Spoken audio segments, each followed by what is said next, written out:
所有的粽子里，我最喜欢的就是咸蛋黄大肉粽。其实我并不是太会包粽子，但是我调味的馅料，只要是吃过的人都赞不绝口。希望你看到最后，因为会有一些干货分享给不是太会包粽子的你。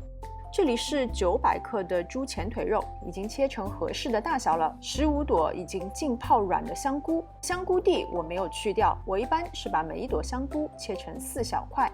把猪肉和香菇一起倒入一个大盆中，加入屏幕上方所打出的所有的调味料，混合拌匀以后，最好能够腌制过夜。包粽子一定要选择这种有肥有瘦并且带皮的猪肉，你也可以用五花肉。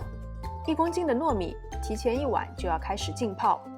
我买不到新鲜的粽叶，所以是用这种晒干的粽叶，连同粽绳也是一样，要提前1晚就浸泡在水里。这个是已经浸泡了1整晚的糯米，现在我们要把它冲洗一下，然后沥干水分，放在一边备用。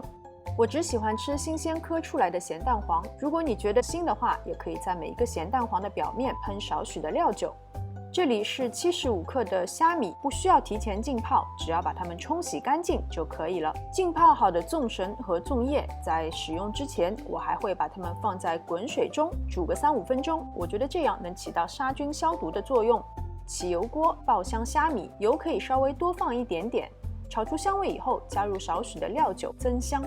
接着加入糯米和屏幕上方所打出的所有的调味料。对，我做粽子的方法可能和别人有那么点不一样，我会先把糯米炒一下，因为炒过的糯米不会湿哒哒的，而且这样子的话，糯米就不需要提前腌制，而且在炒的过程中，各种调味料会被糯米所吸收，我觉得会比腌制的糯米更入味。但是千万不要把糯米给炒熟了，甚至不要炒出粘性，只要炒到糯米吸收了所有的酱汁，锅里是干的就可以了。所有的准备工作已经完成了，接下来就是开始包粽子。我真的不是很会包粽子，所以我找来了外援，这是我一位非常好的朋友，给大家演示如何包粽子。其实关于包粽子呢，100个人或许有100种包法，网上也可以找到非常详细的教程，我在这里就不多说了。关键是想给大家分享我调配的馅料，因为真的非常好吃。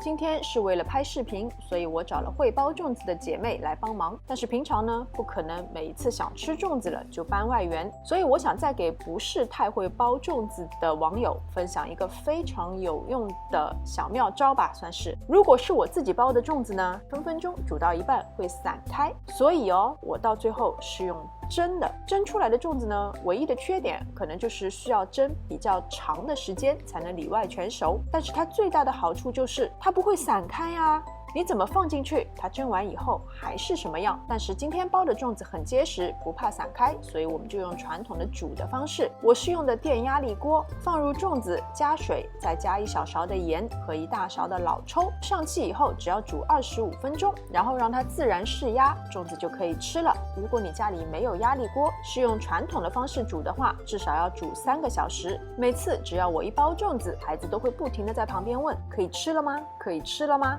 因为真的非常好吃啊，肉入口即化，油脂都分散在糯米里面，带着淡淡的粽叶香。总之，这颗粽子对我而言就是完美。